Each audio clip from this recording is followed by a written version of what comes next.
पिछले भाग में विजय का विवाह चीता चुड़ैल से हो गया, किंतु उसके जीजाजी की मदद से उसकी पत्नी सुमति में से चीता चुड़ैल वापस निकल गई और वह लोग अपनी जिंदगी बिताने लगे। अब आगे। सुमिता बड़ी ही होनहार लड़की थी और विजय का बड़ा ही ध्यान रखती थी। 15 दिन हंसी खुशी बीत गए। 15 दिनों के बाद अमावस की रात अचानक सुमति अपने आप को बड़ा ही बेचैन महसूस करने लगी और विजय से बोली, विजय, मेरा मन बहुत घबरा रहा है। क्या तुम मुझे ताजी हवा खिलाने जंगल की तरफ ले चलोगे? सुमति का हाल देखकर विजय उसे लेकर जंगल की तरफ चल पड़ा। जंगल के कुछ अंदर जाते ही सुमति विजय से बोली, बहुत थके हुए लग रहे हो, तुम यहाँ पेड़ के नीचे बैठकर आराम करो।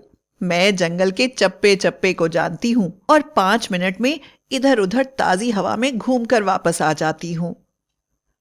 विजय पूरे दिन काम करने के बाद सचमुच काफी थकान महसूस कर रहा था। वह एक पेड़ के नीचे बैठ गया और सुमति जंगल के अंदर की तरफ चली गई। कुछ मिनटों के बाद ही विजय को किसी भयंकर जंगली जानवर के गुर्राने की आवाज आने लगी, जिसे सुनकर विजय बड़ा ही परेशान हो गया और वह सोचने लगा, सुमति अकेले जंगल में घूम रही है, कहीं किसी जंगली जानवर का शिकार न बन जाए।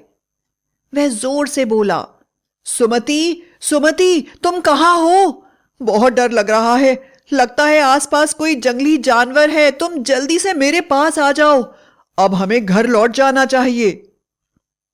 अचानक विजय ने देखा कि सुमति बिल्कुल उसके पास ही खड़ी है। न जाने क्यों सुमति बड़ी ही भयानक लग रही थी।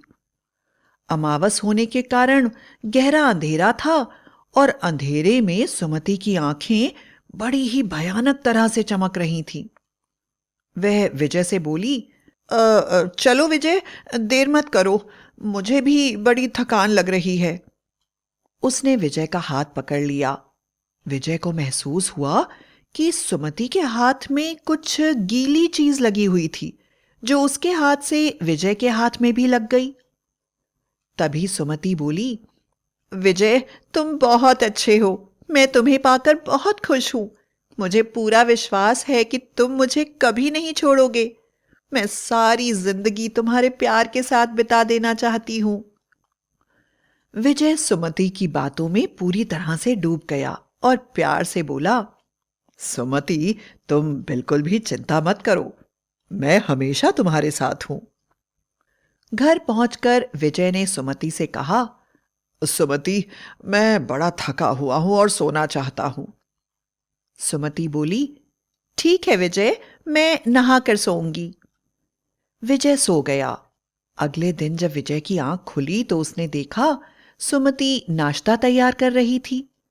सुबह के 9 बज गए थे और उसको ऑफिस जाने में देर हो रही थी, इसलिए वह जल्दी जल्दी ब्रश करने लगा। ब्रश करने के बाद कुल्ला करने के लिए जैसे ही उसने अपने हाथों में पानी लिया, उसकी चीख निकल गई। यह क्या? यह नहीं हो सकता, यह तो खून है, यह मेरे हाथों में कैसे लग गया? उसके हाथ में सूखा हुआ खून लगा हुआ था, जो रात भर हाथ में लगे रहने के कारण सूख गया था। विजय को याद आने लगा कि जब वह जंगल से आ रहा था तो उसे महसूस हुआ था कि सुमति के हाथ में कोई गीली चीज लगी है, जो उसके हाथ में भी लग गई थी, किंतु थकान के कारण घर आकर उसने अपने हाथों को देखा नहीं था और वह सो गया था। सुमति दौड़ती हुई बाथरूम के दरवाजे पर आ गई और बोली, क्या हुआ विजय, सब ठीक तो है? तुम चीखे क्यों? कहाँ है खून? क्या तुम्हें चोट लग गई है? सुमति की बात सुनकर विजय बड़ा ही हैरान हो गया और सुमति से बोला, सुमति, एक बार देखो, कहीं तुम्हारे हाथ में कोई चोट तो नहीं लगी है जिसका तुम्हें पता ही नहीं लगा और ये खून मेरे हाथ में भी लग गया। विजय की बात सुनकर सुमति रसोई में गई और उसने अपना हाथ काट लिया। फिर भयंकर मुस्कुराहट के साथ बोली, हाँ विजय, तुम सच ही तो कह रहे हो, सचमुच कल जंगल में मेरे हाथ में चोट लग गई थी। मेरा तो ध्यान भी नहीं गया। सुमति की बात सुनकर वह मुस्कुराता हुआ बाहर आया और बोला, मैं तो घबरा ही गया था कि यह खून मेरे हाथ में कैसे आ गया। अपना ध्यान रखा करो, तुम्हें दर्द भी नहीं हुआ?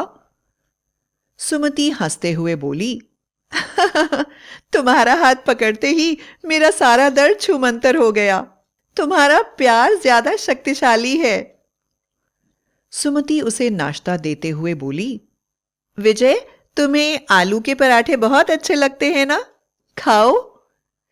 जब सुमति विजय को पराठे दे रही थी तो विजय ने ध्यान दिया कि सुमति के सीधे हाथ की हथेली में एक ताजा जख्म था, जो देखने में ऐसा महसूस हो रहा था जैसे अभी अभी कटा हो।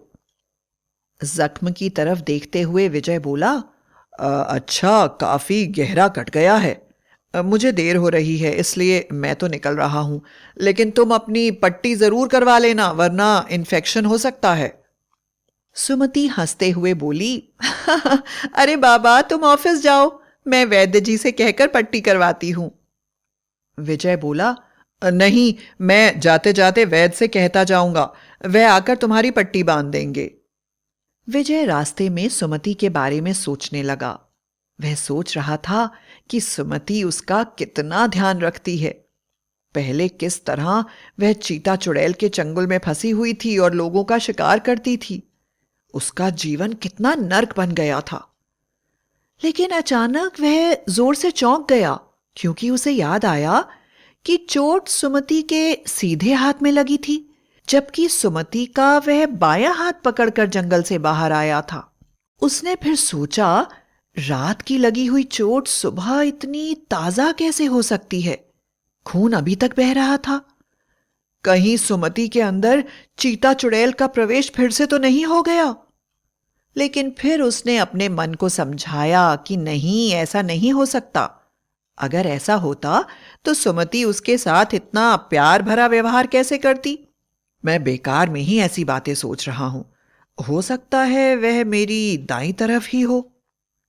दूसरी तरफ विजय के जाते ही सुमति अपने असली रूप में आ गई। अमावस की रात जंगल में जाने के कारण चीता चुड़ैल ने उसके शरीर में फिर से कब्जा कर लिया था। उसे याद आने लगा कि किस तरह उसने अपने रक्त की प्यास को बुझाने के लिए एक खरगोश को पकड़कर कच्चा ही खा लिया था, जिसका खून उसके हाथों पर लग गया था। अभी वह यह सब सोच ही रही थी कि दरवाजे पर जोर जोर से खटखट होने लगी। जब उसने दरवाजा खोला तो सामने वैद्य जी खड़े थे। वैद्य जी बोले, अरे बेटी, विजय बता रहा था कि तुम्हारा हाथ कट गया है। मैं दवाई लेकर आया हूं, लाओ मैं तुम्हें पट्टी बांध देता हूं। और उन्होंने सुमति के हाथ में दवाई लगाकर पट्टी बांधी। लेकिन उन्हें देखकर सुमति के अंदर की चीता चुड़ैल बेचैन होने लगी और उसने वैद्य को अपना शिकार बनाने की सोची और देखते ही देखते वह चीते के रूप में परिवर्तित हो गई। उसको चीता बनता देखकर वैद्य बुरी तरह से डर गए, लेकिन सुमति ने उनके ऊपर कोई दया नहीं करी और अपने भयंकर दांतों और पंजों से उनके शरीर को चीर दिया और उनकी आंतें बाहर निकाल दी और अपनी जीभ से उनके शरीर का पूरा खून चाट गई। इसके बाद सुमति ने वैद्य के शरीर के बचे हुए टुकड़ों को अपने कपड़ों के बक्से में रख दिया और सारे खून को साफ कर दिया। शाम को जब विजय वापस आया तो सुमति हंसते हुए उसे मिली। सुमति और भी ज्यादा स्वस्थ और खूबसूरत नजर आ रही थी। उसकी आंखों की चमक बढ़ गई थी। उसके व्यवहार में विजय को कुछ अजीब सा बदलाव नजर आ रहा था। अचानक विजय ने देखा कि दीवार पर एक छिपकली घूम रही है। वह बोला, मुझे इन छिपकलियों से सख्त नफरत है, न जाने क्यों ये घर में चली आती हैं। विजय की बात सुनकर सुमति अचानक उठी और उसने छिपकली को अपने हाथों से पकड़ लिया और उसे जोर से अपने हाथों से कुचल दिया, जैसे उसे कोई जुनून आ गया हो। वह बड़ी खूंखार नजर आ रही थी। विजय ने फिर अपने आप को समझाया कि उसे अपनी पत्नी के बारे में ऐसा नहीं सोचना चाहिए। सुमति तो उसे बहुत प्यार करती है। इसके बाद वह नहाने चला गया और सुमति रसोई में खाना बनाने लगी। विजय को अपना तौलिया कहीं दिखाई नहीं दे रहा था, तो उसने सोचा क्यों ना वह बक्से से तौलिया निकाल ले। उसने जैसे ही बक्सा खोला, बक्से में उसे वैद्य जी का सिर और उसके पास उनके शरीर के दूसरे छोटे छोटे टुकड़े रखे हुए दिखाई दिए। वह बुरी तरह से कांपने लगा। उसने बक्सा बंद कर दिया। आगे क्या हुआ, यह जानने के लिए अगले भाग का इंतजार करें।